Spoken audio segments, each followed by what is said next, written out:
Watch this start. She almost falls flat on her face out of the blocks. Her knee dips, her balance is gone. The crowd gasps because for half a second it looks like the race is over before it began. And then, somehow, she recovers. And in the next 9 seconds she runs a time that nobody, not her coaches, not her rivals, not even she herself, thought was possible. By the time she crosses the line, an entire stadium in Central Europe has gone silent, then completely insane. This is the story of an athlete the world keeps trying to put a ceiling on, and who keeps smashing straight through it anyway. And later in this video, we're going to show you a moment so unbelievable that track and field fans are still arguing about it. A 34-year-old man, written off, forgotten, running through a literal flood, faster than an Olympic champion. Stay until the end, because that ending will give you chills. But first, if you're new here, do us a favor and hit that subscribe button, tap the bell so you don't miss the next one, and drop a comment telling us which sprinter's comeback shocked you the most. Now let's get into it. Part 1. The girl from Stratford who refused to have a ceiling. Let's rewind to a night in 2025 in Ostrava, in the Czech Republic, at the Golden Spike track meet. A sprinter named Zoe Hobbs steps into the blocks. The gun goes off, and instantly something looks wrong. She comes out low, too low, and for a heartbeat it genuinely looks like she's going to hit the deck. She wobbles. She stumbles. The commentators barely have time to react. And then, out of nowhere, she plants her feet, finds her rhythm, and explodes. By the 30-meter mark, she has already run down the entire field. By the finish line, the clock freezes on 10.94 seconds. A new Oceania record, a new personal best, and proof, real, undeniable proof, that everything anyone thought they knew about her top speed was wrong. Afterward, still catching her breath, she could only say, "I'm mind blown." Honestly, so was everyone watching. But here's what makes this story so much bigger than one race in Ostrava. This moment did not come out of thin air. If you trace Zoe Hobbs' career back to where it actually started, you'll notice a pattern. Every single time the sport decided it had figured her out, every single time someone said, "Okay, this is probably as fast as she'll ever go," she went out and proved them wrong again. Not once, not twice, over and over. So today, we're doing exactly that, tracing the whole arc, from a barefoot kid on the grass in a small New Zealand town, all the way to the fastest woman Oceania has ever produced. Zoe was raised in Stratford, a modest town tucked into the Taranaki region of New Zealand's North Island. She's of Maori descent, from the Ngaruahine iwi. As a child, she was involved in basically every sport you could name: basketball, netball, gymnastics. But there was always something different about the way she moved on a track. Her older brother Connor noticed it first, and he loved using it as a weapon. He'd round up the older boys from school, the ones who were absolutely convinced that no girl could ever keep pace with them, point at his little sister, and say, "She's going to beat you." And then she would, barefoot, on grass, at lunchtime, basically every single day. By age 8, she was already running the 100 meters in under 15 seconds and rewriting Taranaki's age group record books. Something rare was clearly brewing, but almost nobody outside her immediate circle had noticed yet. It wasn't until her final year at New Plymouth Girls High School that she committed herself fully to sprinting. Then, in 2016, she made the leap to Auckland, linking up with coach James Mortimer's training group at the Millennium Institute of Sport. From the outside, none of this looked glamorous. She was simultaneously working toward a Bachelor of Science degree in nutrition, squeezing gym sessions in before her day job and track sessions in after it. For years, she balanced full-time work as a nutritionist with full-time training. Nobody beyond New Zealand knew her name. Her times were improving steadily but weren't turning any heads on the world stage. 11.32, 11.27, 11.21, 11.55, good, solid, nowhere close to what was coming. Then March 2023 arrived, and everything changed. Part 2. The breakthrough that rewrote Oceanian sprinting. At the New Zealand National Championships in Wellington, Hobbs crossed the finish line and looked up at the scoreboard. 10.89 seconds. The crowd erupted. She could hardly process it herself. Unfortunately, the tailwind was measured at plus 3.4 meters per second, well over the legal limit, so the time wouldn't count for record purposes. But something had clearly shifted in her. 8 days later, at the Sydney Track Classic, Running in fully legal wind conditions, she clocked 10.97 seconds. With that run, she became the first woman from the entire Oceania region ever to break the 11-second barrier in the 100 meters. That's not a regional footnote. That's a mark that places you in an entirely different tier of sprinter globally. Suddenly, the athletics world was paying attention. Naturally, the doubters showed up right on schedule. That's probably her ceiling, people said. 10.97, maybe 10.96 on an exceptional day. She's talented, but this is likely where the curve flattens out. 1 month later, in Switzerland at the Resisprint International Meet, she ran 10.96 in the heats, a run that accomplished two things at once. First, it broke her own Oceania record.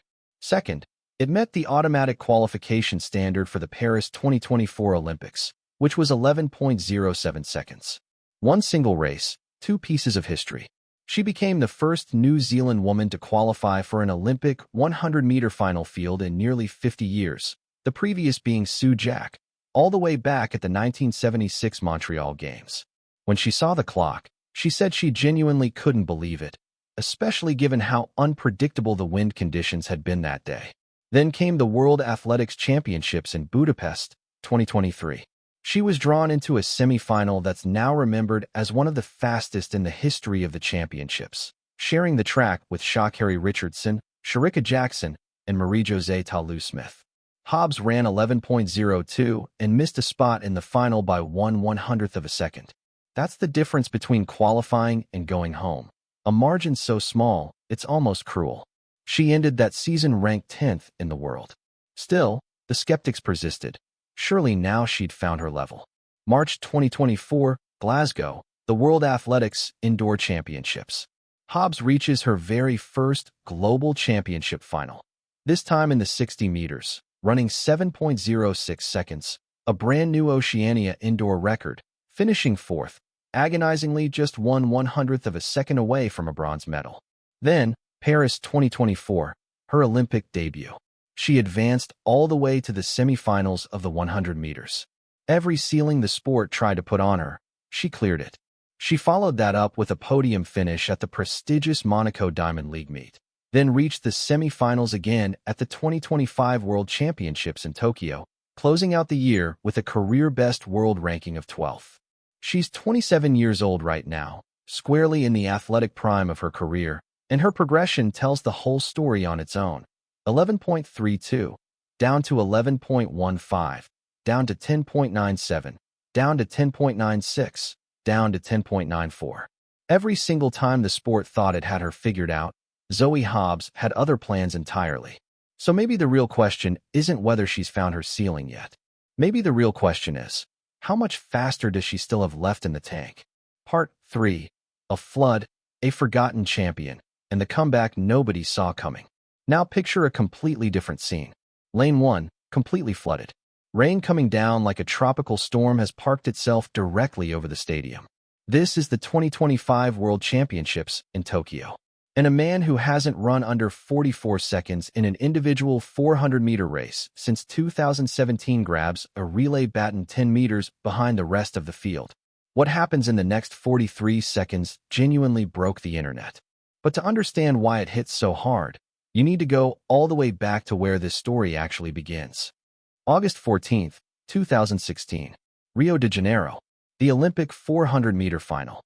Every camera in the building, every analyst, every fan, is locked onto the runners in the middle lanes. Almost nobody is watching lane 8. Almost nobody except the man running in it, Wade van Niekerk. When the starting gun fires, he runs the opening 200 meters of that race faster than any human being ever had in a 400-meter event. Nobody in the crowd even fully understands what they're witnessing in real time. He crosses the finish line and drops to one knee. The clock reads 43.03 seconds. Michael Johnson's world record, a mark that had stood since 1999 for 17 years, is gone. Usain Bolt sprints across the infield just to personally congratulate him. Michael Johnson himself, calling the race as a broadcaster that night, says on air that he had never seen anything like that kind of finishing speed from someone running out of lane 8. That was the night the world learned Wade van Niekerk's name. And it wasn't a one-event fluke. He remains the only human being in history to have run sub 10 seconds in the 100 meters, sub 20 in the 200, and sub 44 in the 400. Not Bolt, not Johnson, nobody else. He backed up that Rio performance with back-to-back world titles in 2015 and 2017. By October of that year, he'd married his wife Chesney, signed major sponsorship deals, and reached a level of global fame most sprinters never touch. Then came the single worst decision of his career.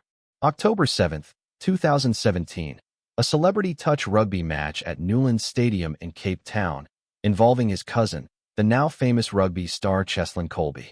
Wade had played rugby casually as a kid, figured it would be a fun, low-stakes exhibition, and one wrong plant of his foot changed everything. He didn't even realize how serious it was until the scans came back. A fully torn ACL, along with tears to both the medial and lateral meniscus. For a 400-meter sprinter whose entire event depends on explosive mechanics and fluid stride patterns, this wasn't just an injury. It was close to a career death sentence.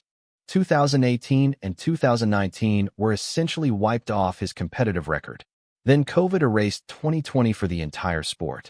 By the Tokyo Olympics in 2021, the man who still owned the world record in the 400 meters couldn't even qualify for the final. That's the scale of the fall.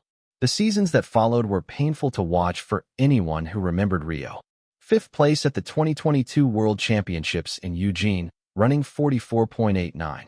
7th place at the 2023 Worlds in Budapest at 44.11. Then, at the Paris 2024 Olympics, he made a decision that stunned everyone who followed the sport. He skipped the 400 meters entirely and entered the 200 instead, only to be eliminated in the semifinals. Something clearly had to change.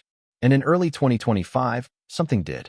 He ended his training stint with coach Lance Brauman in Claremont, Florida, where he had been training alongside Olympic 100-meter champion Noah Lyles, and moved back home to South Africa, back to Bloemfontein, back to the exact tracks where he first became a world champion. Instead of hiring another high-profile international coach, he handed the reins of his training to his stepfather, Steven Schwartz. His agent, Pete Van Zyl, told the media that Wade was officially back in South Africa, that Steven was overseeing everything, and that the injuries and setbacks were finally behind him. His wife Chesney was also expecting their second child. This wasn't just a change of training base. It was a complete reset of who he was as an athlete. Which brings us back to Tokyo, 2025, and that flooded track. Final day of the World Championships. The men's 4x400-meter relay. The rain was so intense that analysts compared the conditions to what Oblique Seville had raced through at a Diamond League meet in Lausanne. Brutal, relentless, and slowing down every single athlete on the surface. When South Africa's team took the baton for the third leg, they were sitting in third place, roughly 10 meters off the lead. The United States had already put down blistering splits of 44.6 and 44.22 through Vernon Norwood and Jory Patterson. Botswana, anchored by reigning 400-meter Olympic champion Kevin Akipe, was sitting comfortably in second. Everyone expected Akipe, a man who had personally run 43.5 seconds flat in an individual 400, to post the fastest split of the entire final. Nobody was thinking about Wade. He took the baton in lane 1, the same lane where standing water was visibly splashing up with every single stride, and ran a 43.26-second leg. It was the fastest split of the entire race, by a margin of 0.67 seconds over anyone else on the track that day, faster than the reigning Olympic champion running in dry adjacent lanes. By the handoff, he had almost completely closed the gap on Botswana. South Africa ultimately finished third. Botswana won gold in 2 minutes and 57.76 seconds, with Akipe anchoring in 44.14. The United States and South Africa both crossed in 2 minutes and 57.83 seconds. And yet, the conversation the next morning wasn't about who won gold. It was entirely about what Wade van Niekerk had just done, alone, in a flooded lane 1, at 34 years old, for years removed from a knee that nearly ended his career. He wasn't done making a statement. In February 2026, at the Free State Athletics Stadium in Bloemfontein, his season opener, he ran the 100 meters in 10.13 seconds, winning comfortably, then followed it with a 200-meter time of 20.32. two events he wasn't even known for as a young athlete. Run with the kind of ease that suggested his comeback was very much still gathering speed. To really appreciate what Hobbs and Van Niekerk have done, it helps to zoom out and look at the history around them. Before Zoe Hobbs, sprinting at the elite global level had never really been associated with New Zealand or the wider Oceania region. Australia had produced sprint talent over the decades, most famously Cathy Freeman, whose 400-meter gold on home soil at the Sydney 2000 Olympics remains one of the most iconic moments in Australian sporting history. But the flat, out-and-out 100-meter sprint had rarely produced a genuine global contender from this part of the world. New Zealand's own sprinting history is thin by comparison. Sue Jack's qualification for the 1976 Montreal Games stood, quite literally, as the country's benchmark for women's sprinting for close to 5 decades before Hobbs broke through. That's the weight behind the phrase, first Oceania woman under 11 seconds. It isn't just a number, it's the closing of a 50-year gap. It's also worth remembering just how competitive the women's 100 meters has become globally in this era. Sha'Carri Richardson, Shericka Jackson, and Marie-Josée Toulouse-Smith, the athletes Hobbs lined up against in that brutal Budapest semifinal, represent one of the deepest fields the event has ever seen, regularly trading times in the 10.6 to 10.8 range.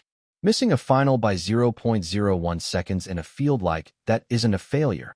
It's a signal that an athlete genuinely belongs at that table.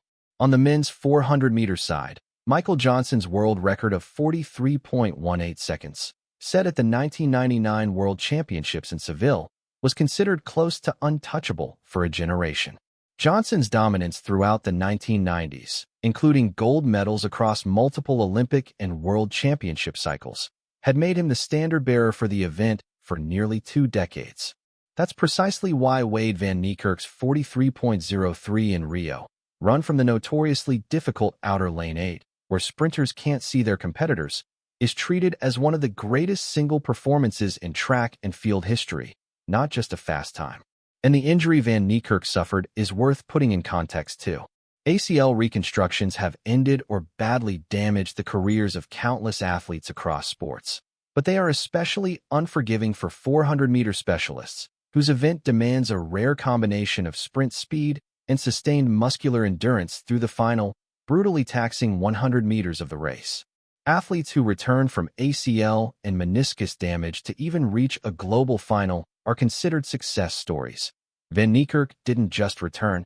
He produced arguably the single most dominant relay leg of the 2025 World Championships, run in some of the worst conditions officials had seen in years.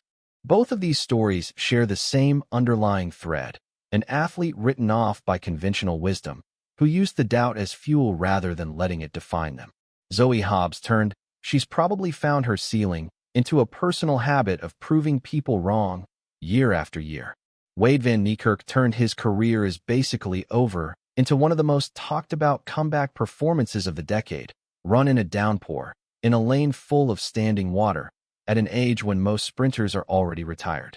If either of these athletes has taught us anything, it's this: never assume you've seen their fastest time yet. If you enjoyed this deep dive, make sure you're subscribed so you don't miss the next one. Drop a like if you want more athlete comeback stories like this, and let us know in the comments. Who do you think breaks their next barrier first, Hobbs or Van Niekerk? See you in the next video.